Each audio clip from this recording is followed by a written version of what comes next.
महाराज जी, मांस मदिरा खाना पीना गलत बताया गया है। पर महाराज जी, बहुत सारे लोग सब खाते पीते हैं, पर उनके पास धन दौलत है खूब, ऐसा क्यों महाराज जी? तो क्या धन दौलत होना कोई सौभाग्य का बात है क्या? सुत दाराधन लक्ष्मी पापियों के घर होए, संत समागम हरि कथा तुलसी दुर्लभ दोए। पूर्व के पुण्य के बल से धन मिलता है, और वर्तमान में जो मांस मछली खा रहे हैं, जो पाप कर रहे हैं, उनका जब पूर्व का पुण्य खत्म होगा तब पता चल जाएगा।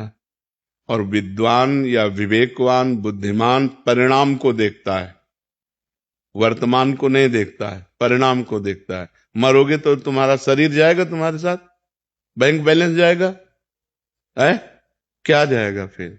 इसके लिए जो पाप कर्म किए वो जाएगा। जो बकरा खा रहे हो, गाय खा रहे हो, भैंसा खा रहे हो, सुअर खा रहे हो, वो तो परिणाम तुम्हारा दुर्गति नरक में भोगनी पड़ेगी। पैसा होना कोई खास बात थोड़ी है। पैसा तो कसाई के पास भी है, पापियों के पास भी है। पैसा खास बात नहीं।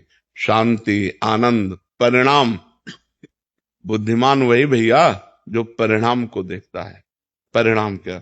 अच्छा, तुम्हारे शरीर को एक चिमटी से अभी हम नोचे ऐसे, आपको कष्ट होगा ना?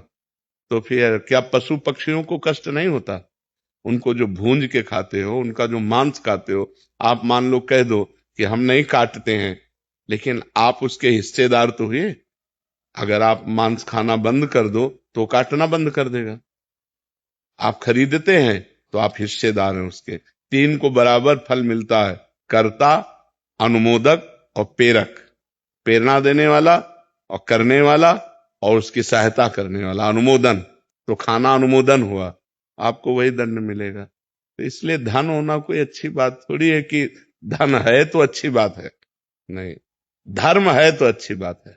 धर्म से चल रहा है, आज धन नहीं लेकिन कल ये सुखी होगा। जैसे धर्मराज युधिष्ठिर धर्म से चल रहे थे तो 12 वर्ष का वनवास, 1 वर्ष का अज्ञातवास, और दुर्योधन अधर्म से चल रहा था, खूब वैभव सब, लेकिन 100 के 100 मारे गए। और 5 के पाल बाका भी नहीं हुआ, 5 के 5 बचे रहे। पांडव 5 के 5 बचे रहे। तो धर्मात्मा पुरुष की जय, जो अधर्म करता है उसका नाश होता ही है। ये अधर्म है। अच्छा, मदिरा पीने से लाभ क्या? हमें एक लाभ बता दो। शराब पिए अधिकतर लड़खड़ाते देखे गए, शराब पीकर अधिकतर नाली और वैसे। अच्छा, उसमें दिमाग में अगर क्रोध आ गया तो आप हिंसा भी कर दोगे। बेविचार आ गया, क्योंकि विवेक है नहीं, बुद्धि भ्रष्ट हो जाती है उससे। और शरीर के अंगों की हानि होती है, लीवर है, किडनी है, दिल है, आते हैं, इन पर फर्क पड़ता है। मुझे लगता है शराब में 1% भी अगर कोई लाभ दिखाई दे, लौकिक या पारलौकिक, तो आप हमें बताओ। बल अध्यात्म में बल है, संयम में बल है, ब्रह्मचर्य में बल है। अगर हम संयम से चल रहे हैं, ब्रह्मचर्य से चल रहे हैं, अध्यात्म से चल रहे हैं, तो हम तुम्हें परास्त कर सकते हैं।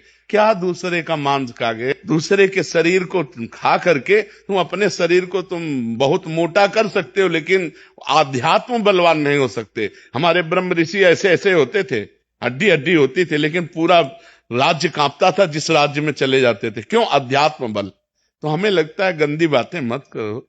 न शराब में आनंद है, न पराई बहनी बिटिया के छेड़ने में आनंद है, न मांस खाने में आनंद है, और न जुआ खेलने में, और यही चीजें हम मना करते हैं। अच्छा, जुआ खेलकर आज तक कौन अरबपति बन गया है? अगर 1 पॉइंट में तुम विजय प्राप्त होते तो 10 पॉइंट में तुम हार जाते हो, और तुम्हारा सर्वनाश हो जाता है।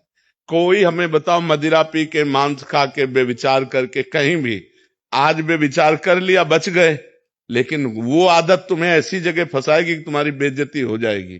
तो वही गंदी बातें हम आप लोगों को मना करते हैं। शराब मत पियो, पराई बहन बेटी को गंदी दृष्टि से मत देखो, दूसरों का मांस मत खाओ, जुआ मत खेलो, धर्म से घूस मत खाओ, धर्म से चलो, नमक रोटी खाओ, आनंद रहेगा, शांति रहेगी। वही बात हम आपको बताते हैं। धन से शांति होती है क्या? धन क्या शांति का विषय है क्या? अधर्म के द्वारा कमाया हुआ धन किस काम का? तो इसलिए भाई, उधर मत जाओ। खाते हो क्या मांस? नहीं बाबा। बिल्कुल मत खाला।